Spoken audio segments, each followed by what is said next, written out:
The champagne glass shattered against marble, crystal fragments scattering across the private yacht's lower deck like fallen stars. Imani didn't flinch. She'd cleaned up worse messes in the 11 months since her teaching visa fell through and left her stranded in Incheon with $47 in her bank account and a father dying of kidney failure back in Atlanta. She muttered under her breath in Korean as she swept, the words flowing naturally after 2 years of obsessive language study. Rich bastards. Money makes you think you're everything? The people who clean up after you aren't even human to you. A voice responded from the shadows near the cabin entrance, smooth and amused, in perfect Korean. Do you pray with that mouth too? Imani's head snapped up. The man leaning against the doorframe wore a suit that probably cost more than 3 months of her rent. His eyes were dark, calculating, and fixed on her with the intensity of someone who'd just discovered something unexpectedly entertaining. Jung Se-jin. She'd seen him board 20 minutes ago with the yacht's owner, heard them through the baby monitor she'd hidden in the cabin, discussing shipping containers and customs codes in rapid Korean that they assumed no crew member would understand. She'd understood every word. Her father had been a logistics manager at the port of Savannah for 23 years before dialysis destroyed his life. She knew those codes. Knew what they meant. Knew these men were discussing something that would send them to federal prison. And now this man knew she spoke Korean. Se-jin pushed off the doorframe, moving with the careful grace of someone who'd survived situations where a wrong step meant death. He stopped 3 feet away, close enough that she could smell his cologne, expensive and subtle. His smile never reached his eyes.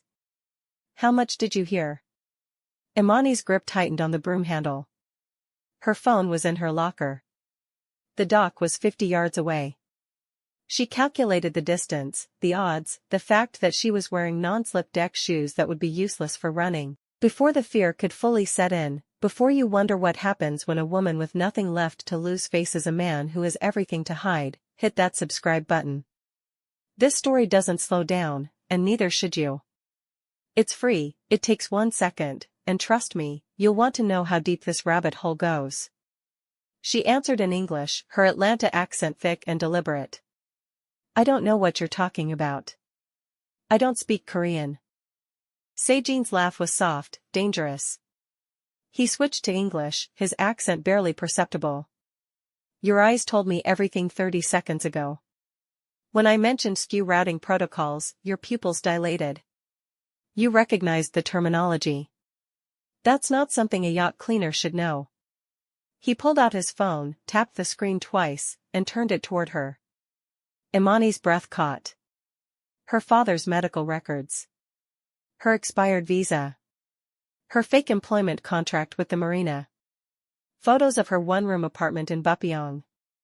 A freeze frame of her teaching herself Korean from textbooks at 2 a.m. I know everything about everyone who steps on this dock, Se-jin said quietly.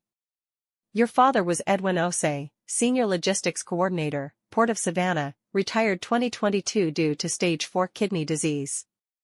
You came to Korea on a teaching contract that turned out to be a visa scam. You've been working illegally for 11 months, sending every dollar back to Atlanta for dialysis treatments that your father's insurance won't cover because they classified his condition as pre-existing. Imani's hands shook. What do you want? I want to know how much your father taught you about container routing before he got sick. Enough to know you're smuggling something through Incheon port. Enough to know that conversation I just heard would interest a lot of people. Se-jin's expression didn't change, but something shifted in his posture. A decision made. You have 2 choices. Work for me, or I call Korean immigration right now. They'll deport you within 48 hours. Your father will lose his treatment. He'll be dead in a week. The world narrowed to the phone in his hand, the medical records on the screen, the notification that flashed across the top. Dialysis appointment missed. Patient status, critical. What kind of work? The kind that pays $10,000 a month and covers your father's full medical expenses. The kind that keeps you alive and keeps him alive. The kind that requires absolute loyalty and complete silence. Imani met his eyes. Saw no mercy there. No sympathy. Just cold calculation and the faint trace of something else. Curiosity, maybe. Or recognition. The look of someone who understood what it meant to have no good choices left. I'll need the contract in writing. Se-jin's smile was genuine this time, sharp and approving. Tonight. My penthouse. Songdo Central Park, Tower 3, Floor 42. Be there at 8 p.m. He turned to leave, then paused at the cabin entrance. And Imani? Learn to lie better. Your face shows everything you're thinking. In my world, that'll get you killed. The door closed behind him with a soft click that sounded like a prison cell locking. That night, Imani stood in front of Tower 3, a glass monument to wealth that reflected the Incheon skyline like a crystal mirror. The lobby was marble and gold, the elevator moved in silence, and the hallway on the 42nd floor smelled like money and secrets. Se-jin answered the door in a black shirt and slacks, barefoot, a glass of whiskey in one hand. The penthouse stretched behind him, floor-to-ceiling windows overlooking the city, minimalist furniture that probably cost more than her father's house. You're early. I like that. He stepped aside. Come in. The contract was waiting on the glass dining table. Imani read every word twice. Payment terms. Medical coverage details. Duration, 4 months. Termination clause, immediate deportation and criminal charges for visa fraud if she violated any terms. What exactly am I reviewing? She asked. Shipping manifests. Container documentation. Routes, timing, customs protocols. You identify weaknesses, suggest improvements, keep your mouth shut. That's it? No. Se-jin set down his whiskey, leaned against the table, arms crossed. You also attend family functions as my companion. My father is pressuring me into an arranged marriage. You're my buffer. My excuse. My temporary distraction. Imani looked up sharply. You want me to pretend to be your girlfriend? I want you to make my family uncomfortable enough that they stop pushing the marriage. You're perfect for that. Foreign, black. Lower class. Everything my father despises. Your presence will buy me time. Time for what? That's not your concern. Imani's phone buzzed. A text from Atlanta Regional Hospital. Final notice, $52,000 required for continued treatment. Deadline, 48 hours. She looked at the contract. At Se-jin. At the city lights beyond the windows that represented a world she'd never be part of, a life she'd never live, unless she signed away whatever was left of her soul. She signed. Se-jin pulled out his phone, tapped the screen, showed her the confirmation. Wire transfer complete, $52,000 to Atlanta Regional Hospital. Welcome to the family business, he said softly. Then he poured her a whiskey and explained exactly what family she'd just joined. The Jung family controlled 40% of black market imports through Incheon port. Pharmaceuticals, luxury goods, electronics, nothing illegal enough to draw federal attention but profitable enough to build an empire. Se-jin's father, Jung Hyun-woo, was old school. Traditional. Ruthless. He'd arranged his son's marriage to Choi Mi-sun, daughter of a rival shipping cartel, to merge operations and expand territory. Se-jin had other plans. I don't want to be my father, he said, refilling her glass. But I'm trapped in his world. This marriage is a merger, not a partnership. Mi-sun is brilliant, ambitious, and completely loyal to her father's interests. If I marry her, I lose control of everything I built. So you're using me as a human shield. I'm using you as leverage. There's a difference. Imani drained the whiskey, felt it burn. And when your father figures out I'm disposable? What happens to me? Se-jin's expression was unreadable. That depends on how useful you make yourself. Like and comment below if you're already hooked, because this gets so much darker. And subscribe so you don't miss what happens when Imani walks into the lion's den wearing a target on her back. 2 days later, Se-jin drove her to the Jung family compound in Jamulpo, a sprawling traditional Hanok estate with guards at every entrance and the kind of manicured gardens that whispered old money and older secrets. Sunday dinner, family tradition. Command performance. Rules, Se-jin said as they parked. Don't speak unless spoken to. Don't make eye contact with my father. Don't react to anything Mi-sun says. Just sit there, look uncomfortable, and let me handle everything. What if someone speaks to me in Korean? Pretend you don't understand. Your Korean is good, but it's not perfect.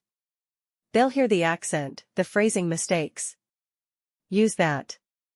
Play dumb. Imani adjusted the modest dress Se-jin had bought her, conservative and expensive but clearly not designer. Deliberate. Calculated to mark her as an outsider trying too hard.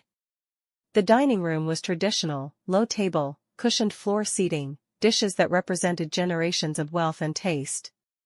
Jung Se-jin sat at the head, 62 years old, silver hair, eyes like chips of obsidian. He didn't acknowledge Imani's existence. Se-jin's aunt, Jung Eun-ha, was different. Mid-50s, wearing Western business attire, she studied Imani with open curiosity and something that looked like recognition. Her skin was darker than the rest of the family. Her features suggested mixed heritage that no one acknowledged out loud. And then there was Choi Mi-sun. 28, stunning, cold as January rain. She sat across from Imani, smiled like a knife, and spoke in perfect English. So you're the American. Se-jin's told us so much about you. Has he? Imani kept her voice neutral. He said you work at the marina. How charming. The barb was delivered with surgical precision, the kind of insult that sounded like a compliment to anyone not listening carefully. Imani felt Se-jin's hand find hers under the table, squeeze once. A warning. A reminder. Hyunwoo began speaking in formal Korean, his voice carrying the weight of absolute authority. Why did you bring this woman here? To insult our family? Se-jin responded calmly, his Korean flawless and deferential. The marriage you want, father, I won't do it. Hyunwoo's chopsticks hit the table with a sharp click. If you break the promise with Chairman Choi, we're finished. War begins. Mi-sun stood abruptly, walked around the table, leaned down next to Imani's ear. Her perfume was expensive, suffocating. She whispered in English, low enough that only Imani could hear. You're a distraction. A disposable toy. When he's bored, I'll still be here, because I'm his future. You're just a temporary inconvenience. Imani turned her head slowly, met Mi-sun's eyes, and responded in clear, deliberate Korean. The future is chosen, not given. The entire table went silent. Hyunwoo's head snapped toward her, eyes narrowing. Eun-ha's expression shifted to something between shock and approval. Mi-sun straightened, her composure cracking for just a moment. Se-jin's hand tightened on hers, his face carefully blank. Eun-ha laughed suddenly, the sound breaking the tension like glass shattering. She switched to English. Oh, I like her. Se-jin, you didn't mention your friend spoke Korean. I didn't think it was relevant, Se-jin said evenly. Hyunwoo leaned forward, addressing Imani directly for the first time, his English heavily accented but clear. Where did you learn Korean? Imani met his gaze, ignored Se-jin's warning pressure on her hand. Textbooks. YouTube. Necessity. I've been in Korea for almost a year. You learn or you starve. And your family? Where are they? Atlanta. My father is sick. I send money home for his treatment. Hyunwoo's expression didn't soften, but something shifted. A calculation. What does your father do? He was a logistics manager. Shipping. Ports. The silence that followed was different. Charged. Dangerous. Hyunwoo switched back to Korean, speaking directly to Se-jin. This woman. Is she real, or is this a plan? Se-jin's response was smooth, unbothered. Both. Don't let the next chapter be a mystery. Subscribe now for more Mafia romance drama and twists. Because what happens next will change everything Imani thought she knew about survival, loyalty, and the man sitting next to her with secrets in his eyes. The drive back to Songdo was silent until Se-jin pulled into an underground parking garage, killed the engine, and turned to face her. "That was reckless," he said quietly. "That was survival. Your fiancé threatened me. Your father interrogated me. I wasn't going to sit there like a scared rabbit. My father now knows you understand Korean. He knows your father worked in logistics. He knows you're more than you appear. Do you understand what you've just done? I've made myself useful. Isn't that what you told me to do?" Se-jin stared at her, his expression unreadable, then suddenly he was kissing her, one hand tangled in her hair, the other gripping her waist, pulling her across the center console. It wasn't gentle. It was possessive, claiming, desperate in a way that had nothing to do with the contract or the arrangement or the carefully constructed lies they were living. Imani kissed him back, her hands fisting in his shirt, all the fear and anger and impossible attraction she'd been suppressing for 3 days finally finding release. This was insane. This was dangerous. This was exactly what she'd sworn she wouldn't let happen. Se-jin pulled back, breathing hard, his forehead pressed against hers. This wasn't supposed to be real. I know. You're supposed to be a distraction. I know. If my father finds out I actually care about you. His phone rang. The screen lit up between them. Unknown number. Se-jin's entire demeanor changed instantly, the vulnerability vanishing behind a mask of cold professionalism. He answered in Korean, listened, his face going carefully blank. When?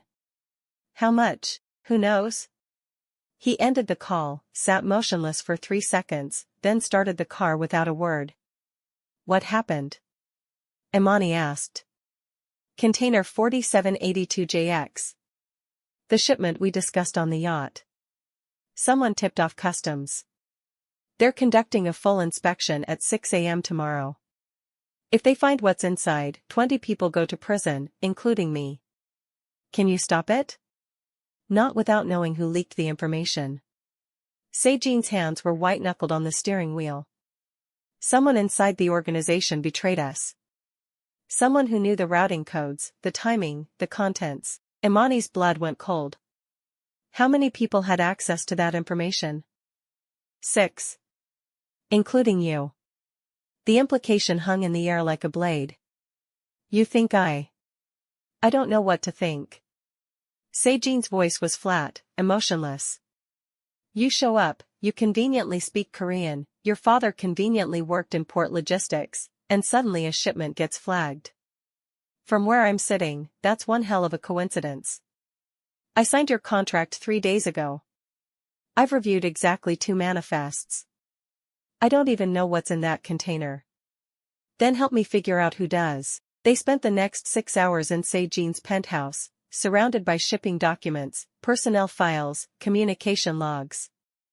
Imani's logistics training kicked in, patterns emerging from the data that Se-jin's people had missed. The leak had come from inside, but not from anyone with direct access. Someone had hacked the manifest system, pulled the container number, and fed it to customs through an anonymous tip line. The hack had originated from an IP address in Busan, the same city where Choi Mi-sun's family controlled the southern ports.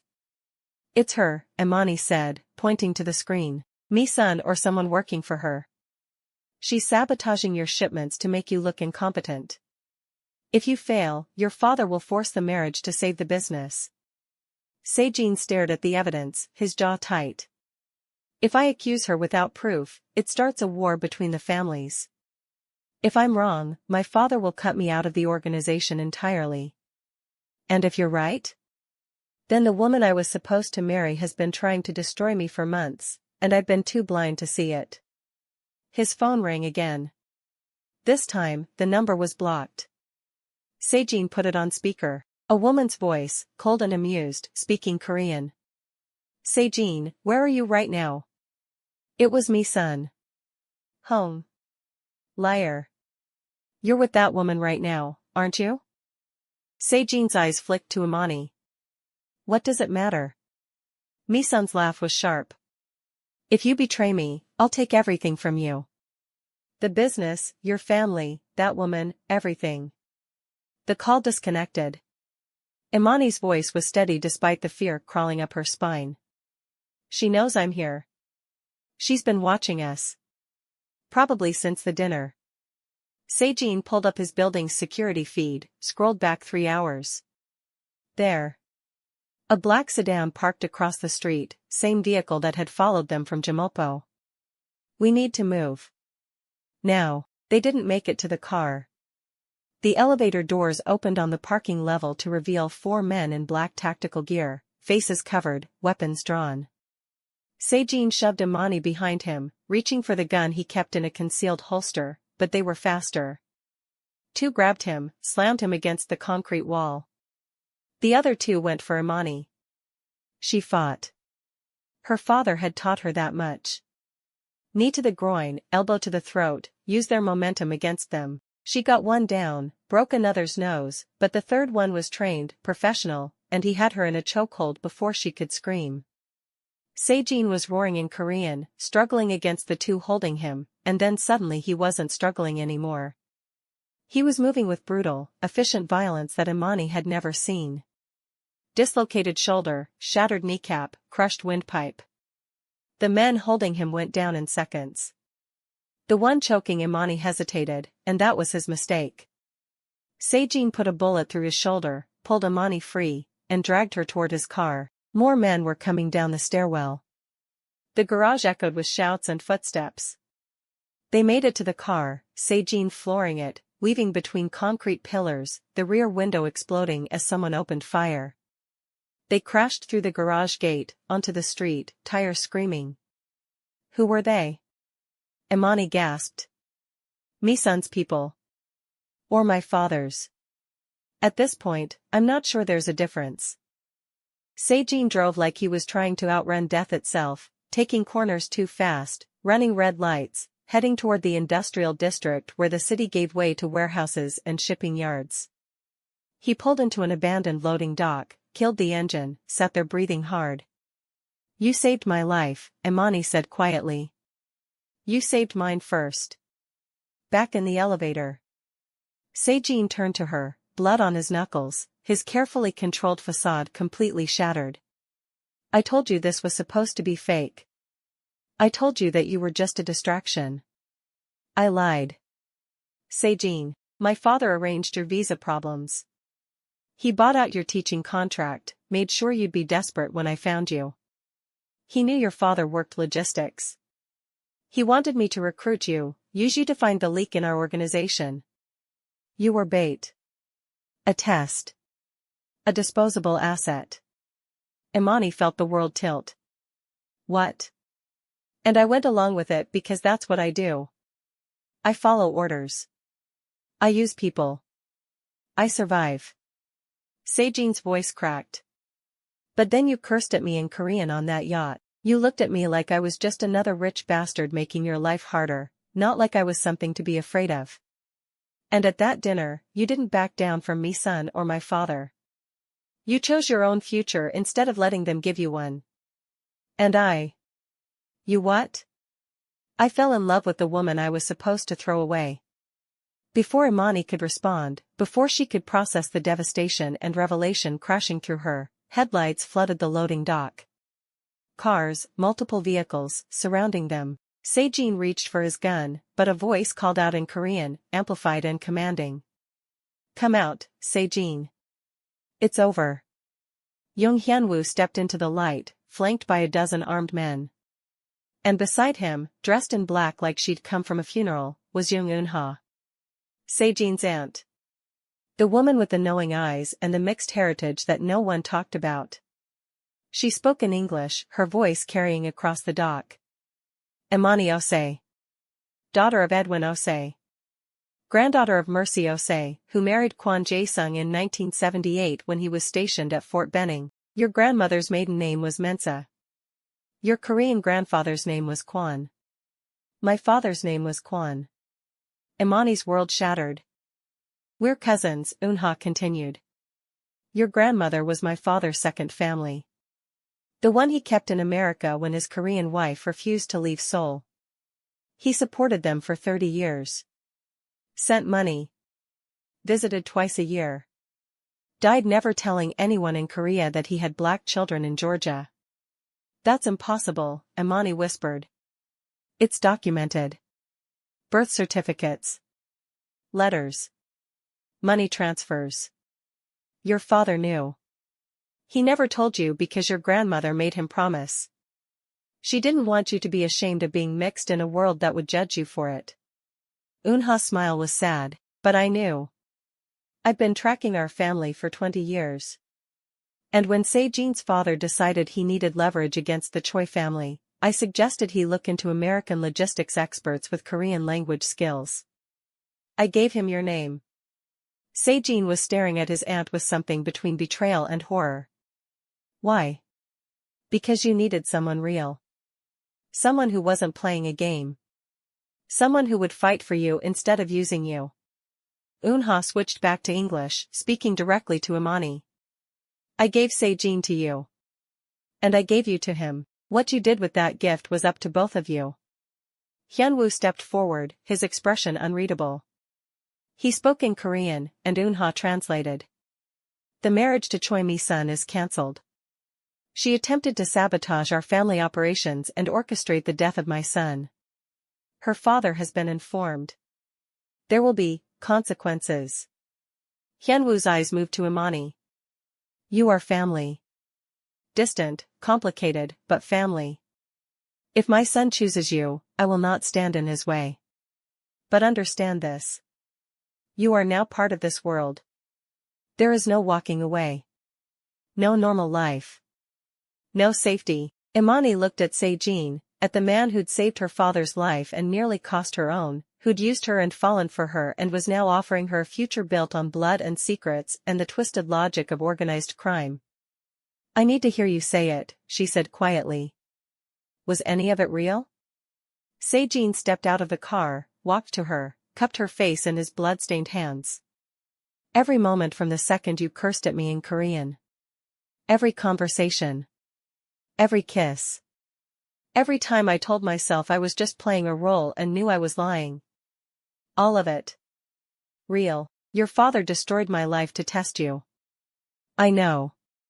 Your aunt manipulated both of us. I know. I should hate you. You should. Imani pulled him down, kissed him hard, tasting blood and desperation and the irrevocable choice she was making. When she pulled back, she spoke in Korean, loud enough for everyone to hear. I'm not running. But I have conditions. Hyunwoo raised an eyebrow. Speak. My father's treatment, guaranteed for life. My sister's education, fully funded. And I work for this organization. As a logistics expert. Not a cleaner. The old man studied her for a long moment, then smiled for the first time. It wasn't warm, but it was approving. Fine. Welcome to the family.